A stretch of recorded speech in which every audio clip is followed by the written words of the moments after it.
ومن سيئات أعمالنا من يهده الله فلا مضل له ومن يضلل فلا هادي له وأشهد أن لا إله إلا الله وحده لا شريك له وأشهد أن محمدا عبده ورسوله صلى الله عليه وعلى آله وأصحابه والتابعين وتابع التابعين ومن تبعهم بإحسان إلى يوم الدين. يا أيها الذين آمنوا اتقوا الله حق تقاته ولا تموتن إلا وأنتم مسلمون. يا أيها الناس اتقوا ربكم الذي خلقكم من نفس واحدة وخلق منها زوجها وبث منهما رجالا كثيرا ونساء واتقوا الله الذي تساءلون به والأرحام إن الله كان عليكم رقيبا. يا أيها الذين آمنوا اتقوا الله وقولوا قولا سديدا يصلح لكم أعمالكم ويغفر لكم ذنوبكم ومن يطع الله ورسوله فقد فاز فوزا عظيما. أما بعد فإن خير الحديث كتاب الله وخير الهدي هدي محمد صلى الله عليه وعلى آله وسلم وشر الأمور محدثاتها فإن كل محدثة بدعة وكل بدعة ضلالة وكل ضلالة في النار. Ikhwani fillah a'azakumullah. Di antara masalah jahiliyah yang muncul kembali di tengah-tengah kaum muslimin adalah mukhalafatu waliul amr, menyelisihi waliul amr, menyelisihi orang yang memegang urusan kalian. Ini orang-orang yang memegang urusan kalian adalah penguasa atau orang-orang yang disebut dengan waliul amri, memegang urusan kalian, yang memerintah, yang memiliki hak untuk mengatur, yang memiliki hak kepemimpinan. Mereka katakan oleh muallif rahimahullah al-thalith, yang ketiga dari masail jahiliyah adalah anna mukhalafata waliil amr wa 'adamul inqiyad lahu 'indahum fadilah, bahwa menyelisih penguasa, menentang penguasa dan tidak mau terikat dengan pemimpin, bagi mereka, bagi kaum jahiliyah merupakan kebanggaan, merupakan fadilah, keutamaan. yakni orang-orang jahiliyah, orang-orang bodoh sebelum datangnya Islam, masyarakat jahiliyah, mereka menganggap kalau tunduk kepada penguasa itu kelemahan, kerendahan, dan kehinaan. Yang mulia, yang utama adalah orang yang tidak mau diatur dan menentang penguasa. Ini yang dianggap sebagai seorang yang memiliki fadilah, memiliki keutamaan. Wa ba'dhum yaj'aluhu dinan. Bahkan sebagian masyarakat jahiliyah menganggapnya sebagai agama. Ini menganggap penyelisihan penguasa itu adalah agama. Ini sesuatu yang merupakan din, agama mereka yang harus dilakukan oleh mereka.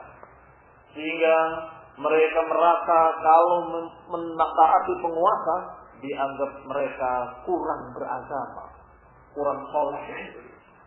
Orang yang soleh, yang beragama adalah orang yang menentang penguasa. Tentunya agama yang dimaksud adalah agama jahiliyah, aturan-aturan jahiliyah yang dianggap sebagai agama. Maka ketika datangnya Islam, datangnya Rasulullah sallallahu alaihi wa ala alihi wasallam membawa syariat ini, syariat dinul Islam, khalafahum, Nabi menyelisihi mereka dan membedakan diri dari kebiasaan jahiliyah. Bidzalik, dalam masalah itu khususnya, ini dalam masalah menentang penguasa, diajarkan bahwa masyarakat Islam adalah masyarakat yang terpimpin, masyarakat yang mau diatur dan dipimpin. Wa amarahum bil sabri ala jawril wula. Maka Nabi alaihi salatu wassalam mengajarkan kepada kaum muslimin untuk sabar menghadapi kejahatan para penguasa. yakni sabar menghadapi kezaliman penguasa, kejelekan-kejelekan penguasa atau kekurangan-kekurangan penguasa. Karena biasanya itulah yang menyebabkan masyarakat menentang penguasa dan kemudian tidak lagi mau dipimpin dan menjadi manusia-manusia liar. Itu biasanya alasan yang umum, alasan klasik sejak jahiliyah. Alasan apa? Alasannya adalah karena penguasanya jahat, penguasanya zalim, penguasanya curang, penguasanya memiliki kekurangan ini dan kekurangan itu. Maka Nabi mengajarkan untuk sabar, untuk tunduk dan taat kepada mereka, kepada pemimpin-pemimpin tersebut, dan sabar terhadap kekurangannya.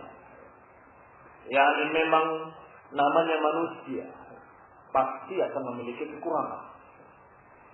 Yang namanya manusia adalah makhluk khata' wa nisyan. Tentunya tidak akan ada seorang pemimpin pun kecuali pasti memiliki kekurangan. Tidak ada satu pemimpin pun, satu penguasa pun kecuali pasti memiliki berbagai macam kesalahan-kesalahan. Maka Rasulullah SAW mengajarkan untuk sabar terhadap kekurangan mereka, kejahatan mereka atau kezaliman mereka. Wassam'i watta'ah, dan tetap mendengar dan taat, mendengar perintah-perintah mereka dan kemudian taat pada perintah-perintah mereka selama perintahnya masih dalam keadaan perkara yang halal, perkara yang mubah, perkara yang tidak keluar dari garis-garis syariat, maka diperintahkan untuk tunduk dan taat. Tetapi penguasanya sering minum khamr, dia minum khamr untuk dirinya dan dosanya atas dirinya. Tapi yang diperintahkannya apa? Yang diperintahkannya agar kalian teratur, maka kita taat. Penguasanya dalam keadaan berbuat dosa besar, yaitu main perempuan. Baik, yang diperintahkan oleh penguasa itu apa? Apakah perintahkan pada kalian berzinalah kalian atau begitu? Atau justru sebaliknya, mengajarkan untuk mencatat pernikahan, diatur bagaimana menikah. Bagaimana? Yang diatur, yang tadi, yang kejahatan-kejahatan itu diperintahkan oleh penguasa atau sebaliknya? Sebaliknya.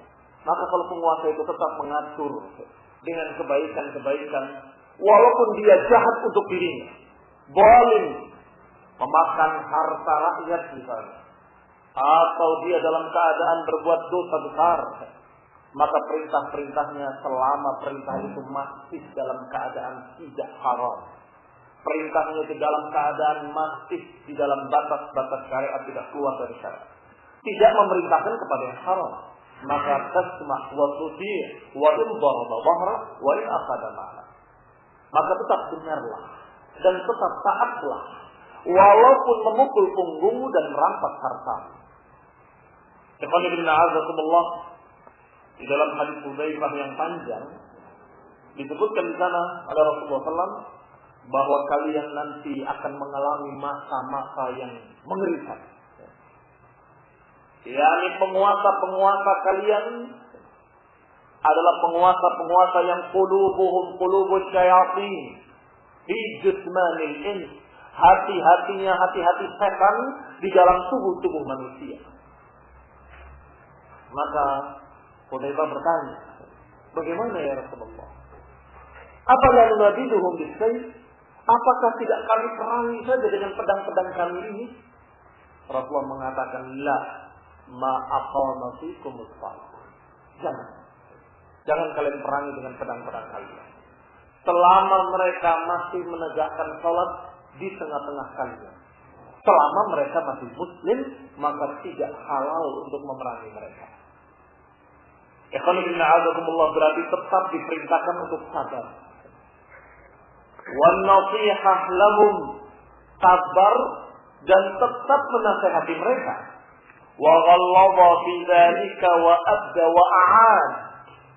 Rasulullah SAW tetap memerintahkan untuk sabar tetap dengar dan taat, tetap menasehati, dan beliau terus-menerus mengingatkannya, ghallawa dengan keras, wa'adda wa'ad, menerangkan dan mengulangi. Sehingga kalau kita ambil hadis-hadis Rasulullah tentang masalah ini, lebih dari 20 hadis. Itu yang masyhur sahih. Yang di bawah itu lebih banyak lagi. Kenapa beliau mengingatkannya bukan sekali, bukan dua kali, bukan tiga kali, tapi berkali-kali. Abda wa a'ad, menyebutkannya, mengulanginya. Sehingga kita akan dengarkan nasihat Rasulullah SAW untuk sabar menghadapi penguasa yang zalim, untuk tidak menentangnya dan tidak membantahnya dalam artian memerangi. Ini adalah kita akan dapati dari sekian sahabat, dari Abu Dzar, dari Hudzaifah, dari Abu Hurairah, dari Abu Umamah Al-Bahili, dan dari sekian sahabat radhiyallahu anhum ajma'in. Mereka semuanya meriwayatkan ucapan-ucapan Rasulullah yang hampir senada semakna. Wa hadhihi thalath hiya allati warada fiha ma fi sahih anhu.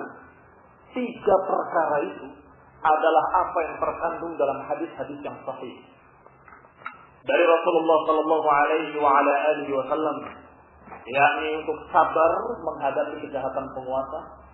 Kedua, tetap mendengar dan taat. Ketiga, tetap menasehati.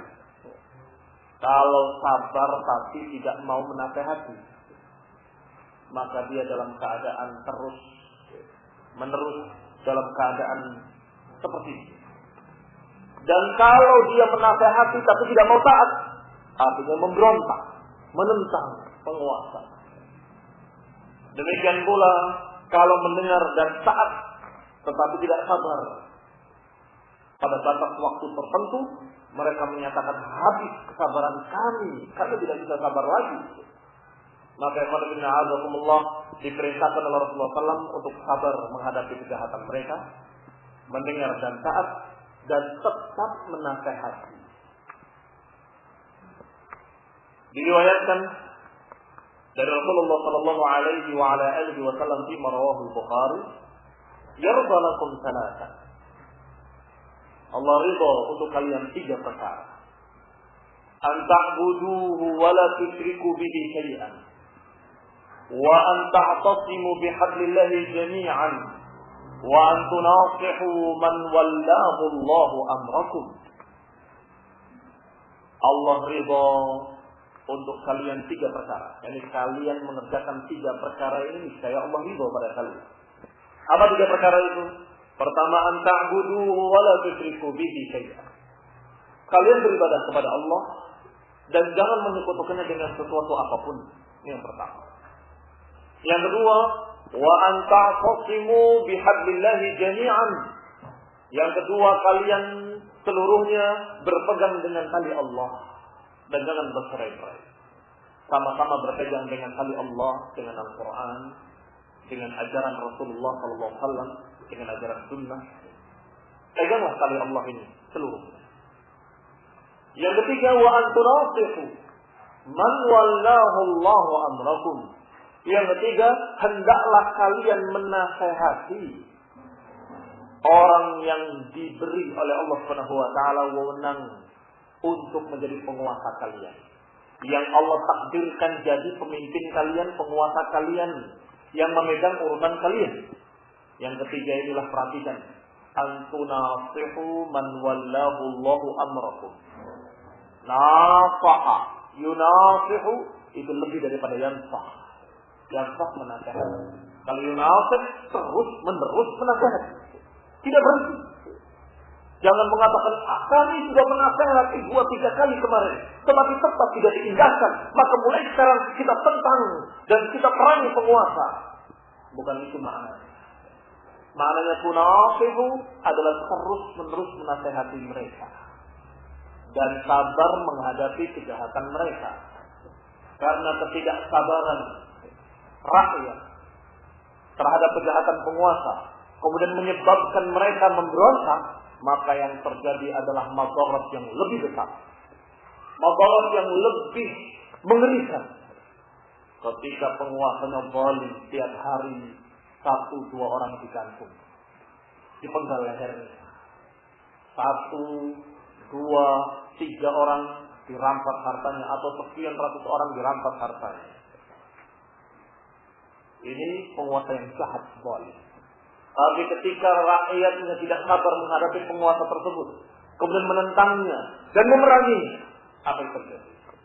Yang tadinya mati sehari 2-3 orang, maka dengan terjadinya pemberontakan terjadi ribuan orang terbangkai. Dan hartanya bukan seperti kemarin yang dirampas oleh penguasa, lebih besar lagi kerugian-kerugiannya, dengan terbakarnya sekian kota, dengan runtuhnya sekian bangunan, dengan meledaknya sekian daerah-daerah, maka hancur seluruhnya, dan korbannya berlipat-lipat kali yang tidak bisa dibandingkan dengan kejahatan penguasa kemarin. Ketika belum terjadi pemberontakan, sekian kerugiannya. Setelah terjadi pemberontakan, kerugiannya berlipat-lipat kali dan tidak bisa dibandingkan besarnya. Maka kalau azakumullah, seorang yang cerdas akan menghitung, berarti sabar menghadapi penguasa yang jahat itu lebih baik. Dan seorang yang alim memiliki ilmu syar'i akan mengatakan itu sudah dinasihatkan oleh Rasulullah dalam hadis-hadis yang sahih. Antunasihu man wallahu Allahu amrakum. Hendaklah kalian menasehati dan terus-menerus menasehati dengan sabar, menasehati penguasa kalian yang Allah telah jadikan sebagai pemimpin kalian. Diriwayatkan oleh Bukhari dari Ibnu Abbas dari Nabi sallallahu alaihi wa ala alihi wasallam, "Man kariha min amirihi syai'an falyasbir." Barang siapa yang tidak suka terhadap penguasanya dari sesuatu perangannya, falyasbir, maka hendaklah dia sabar. Fa innahu man kharaja min as-sultani shibran, karena sesungguhnya siapa yang keluar dari penguasa, ini keluar dalam artian memisahkan diri dari penguasa. Shibran ini sejengkal saja, maka misatan jahiliyah, maka mati dalam keadaan mati jahiliyah. Perhatikan hadis ini. Disebutkan oleh Rasulullah sallallahu alaihi wa ala alihi wasallam bahwa seorang yang keluar dari penguasanya, memisahkan diri dari penguasanya, sejengkal saja kemudian mati, maka dikatakan mata misatan jahiliyah, matinya dalam keadaan mati jahiliyah. Kenapa disebutkan jahiliyah? Kembali kepada inti pembahasan. Disebutkan jahiliyah karena memang kebiasaan itu kebiasaan jahiliyah.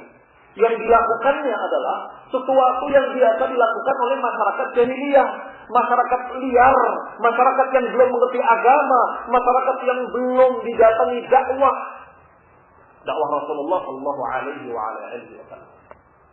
Yaitu tidak mau diatur, menentang penguasa, merasa gengsi kalau tunduk pada penguasanya, merasa malu, merasa rendah kalau menjadi masyarakat yang taat. Aneh. Menjadi masyarakat yang taat kok malu, rendah, gengsi. Terus apa yang gagah, yang hebat, yang mulia, yang seperti apa? Kata masyarakat jahiliyah, yang mulia adalah yang tidak mau diatur, yang menentang kebijaksanaan penguasa, itu keren. Gagah, gengsinya tinggi, mulia. Kamu mau tunduk, rendah kamu. Dan itu subhanallah kebiasaan jahiliyah dan betul-betul perbuatan jahiliyah yang belum mengerti apa itu Islam dan belum datang dakwah dari Rasulullah SAW. Maka ketika datang dakwah Rasulullah, ketika datang Islam, diajarkan yang namanya mulia adalah untuk sabar menghadapi penguasa. Yang namanya fadilah adalah kamu tetap taat pada penguasa selama perintah-perintahnya masih perintah-perintah kebaikan. Selama perintah-perintahnya paling sedikit mubah, maka taatilah. Maka itulah kemuliaan, itulah ketinggian fadilah. Maka kalau azakumullah dikatakan oleh Rasulullah SAW, man kariha min amirihi, barang siapa yang tidak suka terhadap penguasanya sesuatu. Ada yang tidak suka karena akhlaknya, Ada yang tidak suka terhadap penguasa karena perilakunya. Ada yang tidak suka karena dia suka begini dan suka begitu. Ada yang tidak suka karena memang bentuknya cacat, hitam, terpotong hidungnya. Ada yang karena khilqah, ada yang karena khuluqah. Khilqah ciptaannya, khuluqah akhlaknya. Khuluqah ini perbuatan-perbuatannya, akhlaknya. Kalau khilqah ciptaannya, cacat misalnya. Masa penguasa kok buta sebelah matanya kayak dajjal? Terus kenapa? Kalau dia sudah menjadi penguasa, maka dia harus ditaati. Masa penguasa dalam keadaan cacat, lumpuh di atas kursi roda? Misalnya. Memang kalau memilih penguasa, diperintahkan untuk memilih yang tidak cacat. Itu jelas. Kalau memilih yang tidak buta. Kalau memilih adalah memilih yang sempurna. Tetapi kalau sudah terjadi, maka diperintahkan kepada rakyat kaum muslimin untuk sabar menghadapi penguasanya walaupun cacat. Karena Rasulullah mengatakan apa? Walau abdan habasyiyan muzajja'ul afrar, walaupun bekas budak dari Habasyah yang terpotong hidungnya, cacat ya. Walaupun ka'anna ra'sahu zadibah, sepertinya kepalanya dari kismis. Tahu kismis? Anggur kering. Berarti khilqahnya jelek sekali. Turunannya juga jelek, turunan budak. Turunan bekas budak, turunan rendahan. Ditambah lagi khuluqnya, akhlaknya juga jelek. Bagaimana boleh? Rasulullah tetap mengatakan wa in daraba dhahrak wa in akhadha malak, walaupun merampas hartamu, walaupun memukul punggungmu. Man kariha min amirihi syai', barang siapa yang tidak suka terhadap amirnya karena sesuatu, falyasbir, hendaklah sabar. Wa innahu man kharaja min as-sultan shibran, karena sesungguhnya barang siapa yang keluar dari penguasa, melepaskan diri dari penguasanya, alias memberontak, maka ketika dia mati, mata mitatan jahiliyah, matinya mati jahiliyah. Apa kata Imam Nawawi rahimahullah?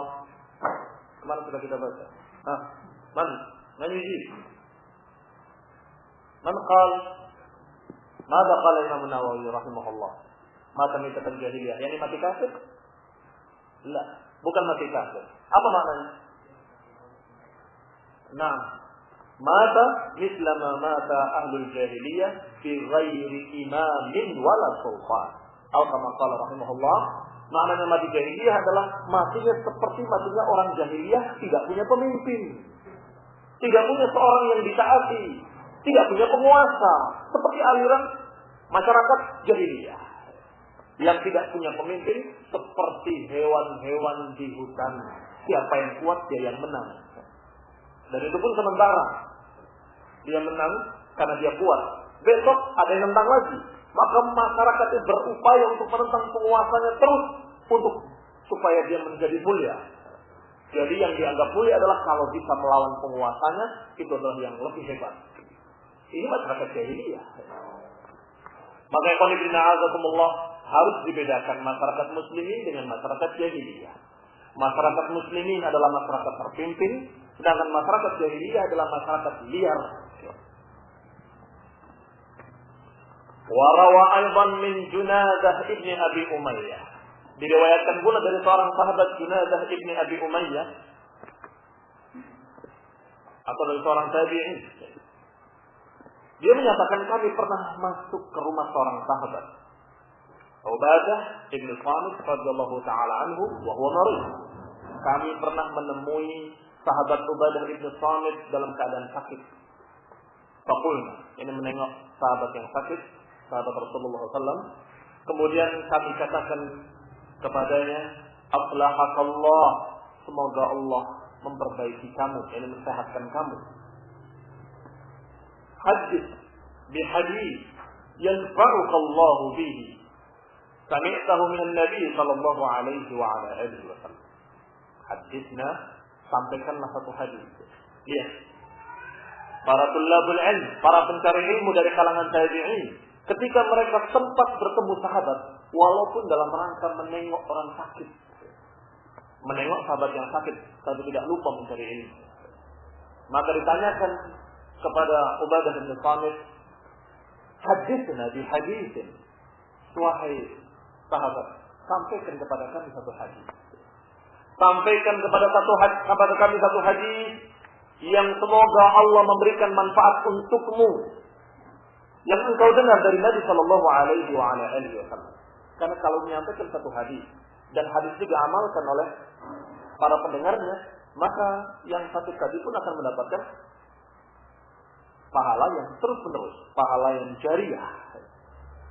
Karena termasuk pahala jariah adalah ilmun yuntafa'u bih, ilmu yang tetap manfaatnya dipakai. Maka dikatakan inqata atau tidak mata ibnu Adam inqata amaluhu illa min salat. Seorang anak Adam kalau meninggal, maka amalannya semuanya terputus kecuali dari 3. Yang pertama disebut ilmu yuntafa'u bih. Yang pertama adalah dari ilmu yang bermanfaat. Ilmu yang disampaikan dan ternyata ilmunya terus-menerus bermanfaat untuk kaum muslimin. Maka pahalanya terus mengalir. Maka para tabi'in tadi bukan repoti orang sakit, tapi justru memberikan faedah untuk orang sakit. Iya kan? Orang sakit masih ditanya lagi. Bukan demikian.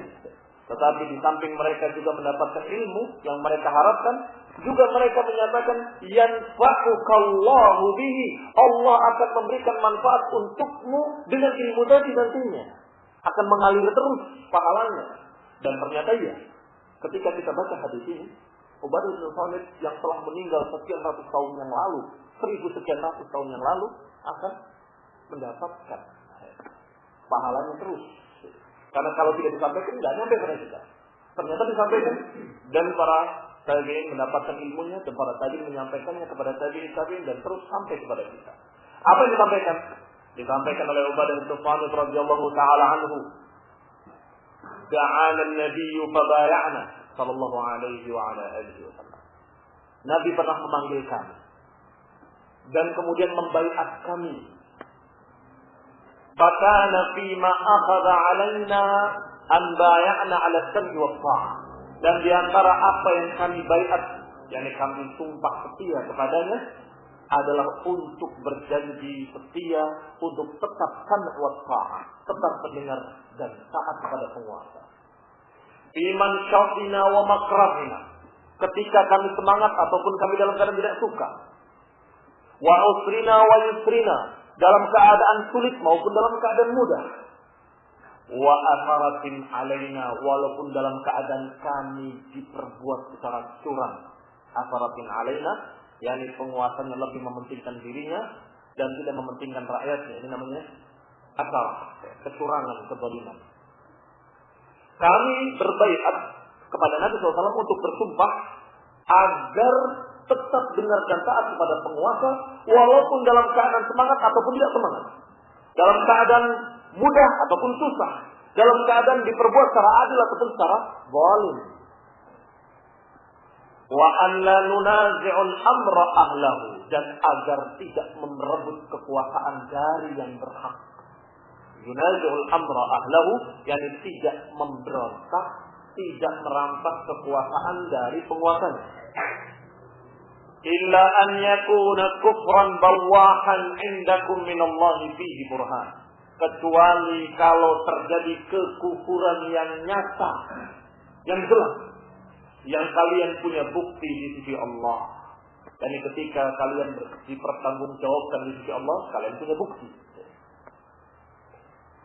Wal ahadits sahihah fi hadzal bab katsira. Dan hadis-hadis lain dalam bab ini, dalam kitab-kitab sahih sangat banyak. Ikhwan fillah, azakumullah, perhatikan nasihat yang disampaikan oleh Ubadah bin Samit yang dia dengar dari Rasulullah sallallahu alaihi wa ala alihi wasallam, bahwa Rasulullah sallallahu bukan hanya memerintahkan tapi membaiat. Apa bedanya memerintahkan dengan membaiat? Dan mana yang lebih tinggi? Baiat lebih tinggi. Kalau perintah hanya mengatakan kerjakan. Tapi kalau baiat itu bersumpah dengan nama Allah untuk mengerjakannya. Bersumpah dengan nama Allah untuk mengerjakannya. Apa isi baiatnya? Ternyata di antara baiatnya adalah untuk tetap dengar dan taat kepada penguasa kalian. Dalam keadaan apapun. Kalau dalam keadaan enak, wajar taat. Kamu disuruh ini, oh saya mau, suruh itu, ya siap taat, siap. Ketika disuruh yang berat-berat, waduh ini berat.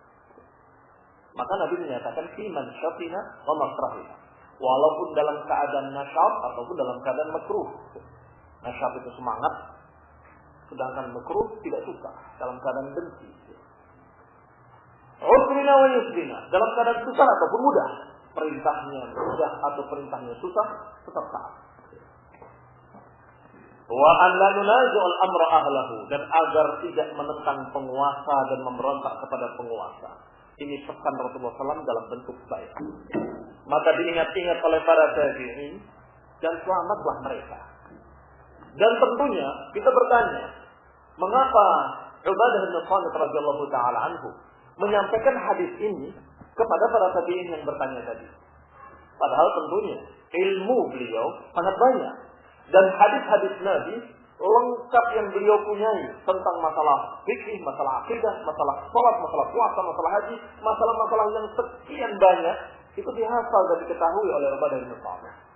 Tapi ketika para tabi'in meminta hadisnya di hadis, sampaikan kepada kami satu hadis, disampaikannya hadis tentang taat pada penguasa.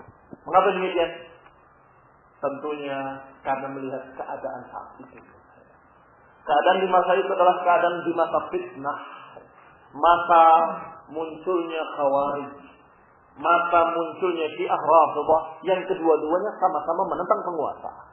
Fitnah-fitnah pemberontakan terjadi di mana-mana. Fitnah-fitnah berbagai macam pembunuhan dengan alasan kedzaliman terjadi di mana-mana. Maka ketika mereka meminta satu hadis, disampaikan hadis yang paling terpakai ketika itu. Yani masanya masa yang memang masa fitnah. Diingatkan, tetap dengarkan taat pada penguasa kalian. Kalau sudah digambarkan yang jeleknya, yang pahitnya, maka sungguh khalifah yang ada ketika itu, apakah Muawiyah ataupun Yazid, Muawiyah radhiyallahu taala anhu ataupun Yazid anaknya, yang sebagian ulama menyatakan dia zalim, tetap diperintahkan oleh para ulama untuk jangan menentang dalam artian memberontak. Jangan memberontak, jangan memberontak. Nasihat tadi disebutkan dalam hadisnya, illa ayyakuna kufran bawahan, kecuali kalau kalian menyaksikan kekufuran, atau kecuali kalau terjadi kekufuran yang nyata, kufran bawahan. Oleh karena itulah mereka-mereka yang memberontak, yang tidak sabar, mereka di samping memberontak, dan itu adalah perbuatan penyimpangan, biasanya selalu diiringi dengan pengkafiran. Kenapa? Selalu diiringi dengan pengkafiran untuk mencocoki hadis ini. Ini mereka memaksakan keadaan supaya tetap dengan hadis ini. Kalau kita ingatkan jangan memberontak, kan kalau kafir tidak apa-apa, ini sudah kafir ini. Maka mulailah mereka mengkafir-kafirkan kaum muslimin. Padahal hadis ini di samping menyatakan kufran bawahan, dalam hadis lain disebutkan ma aqamu fikumus shalah, selama mereka masih menegakkan salat. Kalau mereka masih menegakkan salat di antara kalian, berarti tidak dikatakan kafir. Tapi kan dia berbuat kufur, bukan kufran bawahan. Kenapa bukan kufran bawahan? Masih salat kok. Kalau masih salat, berarti dia masih dikatakan muslim. Perbuatan-perbuatan kufurnya tidak mengeluarkan dia dari kekafirannya. Dan kalaupun sebagian mengatakan kafir, sebagian mengatakan tidak, apakah itu kufur bawahan? Sehingga terjadi di masyarakat kaum muslimin pro dan kontra. Separuh mengatakan kafir, separuh mengatakan tidak kafir. Bagaimana kalau terjadi pemberontakan? Pokoknya mantap kafir, kita perangi. Sedangkan yang separuh menyatakan tidak kafir. Apa yang terjadi? Yang terjadi yang pro dan yang kontra berperang sama-sama kaum muslimin. Dan kalau kaum muslimin dengan kaum muslimin berperang, itu manfaat atau madarat? Jelas madarat. Jelas itu adalah kerugian. Siapapun yang menang rugi. Karena yang kalahnya pun muslimin, yang terbantainya pun muslimin, yang matinya pun muslimin, yang korbannya harta nyawa juga muslimin. Maka alhamdulillah, apalagi yang mengkafirkannya sekelompok kecil dan masyarakat umum menyatakan dia muslim, lebih parah lagi kan. Maka kufran bawahan adalah kufur yang jelas-jelas yang dikatakan oleh seluruh para ulama dan dipahami oleh orang-orang awam. Qala wa ahadithu fi hadzal bab katsira wa lam yaqa khalalun fi dinin nasi aw dunyahum illa min al-istiqlal bi hadhihi al-wasfiyah. Hadis-hadis yang sahih dalam masalah ini sangat banyak sekali. Bahkan kita lihat dalam kenyataannya tidak terjadi kerusakan dalam agama manusia dan tidak pula terjadi kerusakan dalam dunia mereka kecuali ketika rusaknya wasiat ini, ketika dilanggarnya wasiat ini. Ini wasiat dari Ubadah bin Samit ketika sakitnya untuk tetap dengar dan taat pada penguasa kalian dalam keadaan apapun, susah ataupun mudah, senang ataupun benci.